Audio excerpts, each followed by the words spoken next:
Welcome into the PFF NFL Daily. Today, discussing cut down day and some of the moves around the NFL. Unfortunately, yes, it's a tough day, Sam, for a lot of people.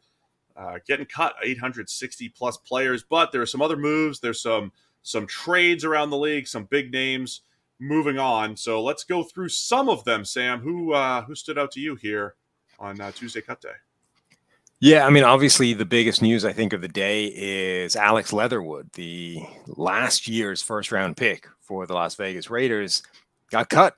They are paying him a chunk of money essentially to not play for the team.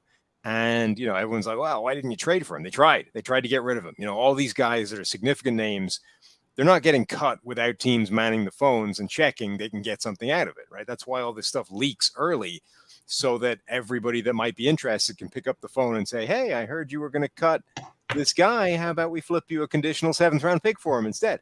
And that's how these things work. So the Raiders tried to trade Leatherwood and couldn't find a single team to bite, despite the fact that they've already eaten, the chunk of guaranteed money on the contract. And it's a reasonable deal for anybody to pick up and take a swing as a reclamation project. So Leatherwood was pretty disastrous as a rookie, utterly abysmal at right tackle. They moved him into guard pretty quickly after like a month, 4 games, something like that. He still gave up 65 pressures, the most of any offensive lineman in the NFL, regardless of position. It wasn't looking a whole lot better this preseason. A lot of reasons that they would cut him, and yet it still feels maybe a little bit rash, or at least that there's a team out there that could pick him up if they have a good offensive line coach and, try and get him somewhere towards where he should have been. Because look, he was overdrafted by the Raiders. I think that's fair. They reached, but he was still a consensus 2nd round prospect, and that itself should have some value right now. That was what I was going to say. Leatherwood, so last year he finishes with a 45 overall grade, 31 as a pass blocker, which, as you mentioned, half the season, more than half the season. I mean, every game but 4 was at right guard. So it's hard to put up a pass blocking grade that low. And then run blocking was at 62, not terrible. But most of these guys, it's like, all right, if you don't want to start Alex Leatherwood, new regime, new coaching staff with the Raiders, that's fine.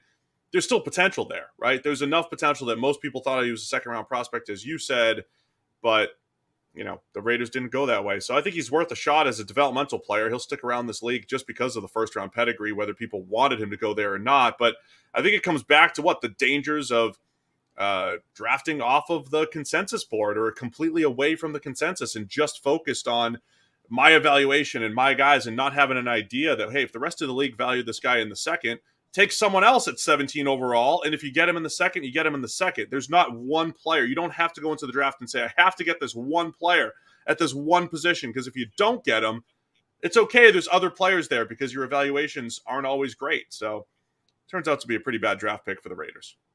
Anyway, other news that I thought was interesting. Sometimes you have big names or somewhat big names traded.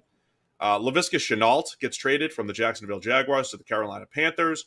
And you have Chauncey Gardner-Johnson, the slot corner / safety for the New Orleans Saints, getting traded to the Philadelphia Eagles. Now, both guys, I think, come with probably more name value than on-field production. Laviska Shenault, a guy that a lot of people liked coming out of Colorado, 2nd rounder. A lot of people had him as a 1st rounder if he wasn't injured. He had kind of that dual, he could play a little running back, yards after the catch. It just never materialized for Shenault, but another guy, I would love to take a shot on him. I think it's an intriguing move by the Panthers to see if they can rectify Chenault's career.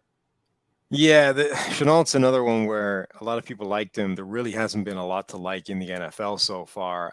He's one of those players where I think he might need a specific gimmick role within an offense, and then he brings the added wrinkle of, and he might be injury prone or fragile or whatever you want to term it. Like, ideally, you want those guys to, at the very minimum, be bulletproof, and they're always going to be there. A guy like Cordero Patterson, whatever about how difficult it was to carve a role where Cordero Patterson could do what he does, at least you knew he was always going to be there, and he was very durable. He didn't get injured an awful lot, and you had him around so you could figure it out. Shenault, you've got to try and figure out how you get the best out of him, how you use him, how you hide his deficiencies, and also, is he going to get hurt while you're doing that? So I think that was one of those deals where it showed you how sort of down the rest of the league has become on Shenault since he entered the league. The Chauncey Gardner Johnson one is a little bit more intriguing because I think that was a case of the Saints couldn't get a deal done to extend him long term, and they've decided, well, let's move on now. Let's try and get a trade done and move in that direction at this point. And you're right, a lot of people love him, and I think a big reason for it is he is by far the best on-field troll in the NFL. That man can wind up the opposition unlike anybody else in the entire league. He's already had multiple players throw a punch at him when he's got his helmet on. That's the degree to which he's able to piss people off. So I think he's got some ability and he can play in the slot. The Eagles are going to line him up at safety since they cut Anthony Harris to make room for him. And that's going to be a fun one to watch because that's a really good defense. And I think Gardner Johnson does have a good ability to sort of read the game and understand what's going on. It's not necessarily a position he's played a ton of, but I think he could probably transition there reasonably well. I want to get back to that move in a minute, but first, get ready for the NFL Week 1 action with DraftKings Sportsbook, an official sports betting partner of the NFL. Bet just $5 on any football game and get $200 in free bets instantly. And now everyone can experience the thrill of DraftKings early win promotion. You get up 7, you win. Bet on any NFL team of your choice, and if your team leads by 7 points at any point during the game, you get paid instantly, even if the team loses.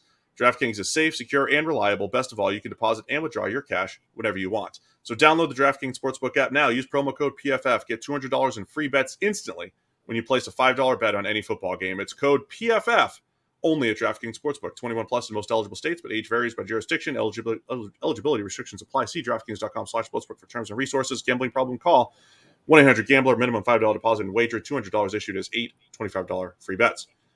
The Eagles move to get Chauncey Gardner Johnson.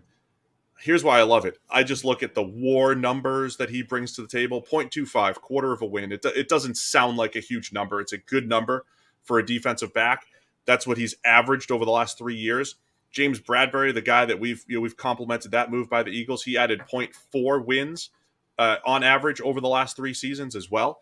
So now you're talking about the Eagles adding 2 players after the draft for pennies on the dollar, right? I mean, we sit here and talk all the time about big name free agents and draft picks and all that stuff. The Eagles grabbing players like these are the things that kind of put you over the top. These are the moves, excellent moves by the Eagles to get 2 very good players in a secondary that did need some help this offseason, and they've done it really cheaply with 2 good players. I mean, I think the Eagles have had a phenomenal offseason, almost start to finish.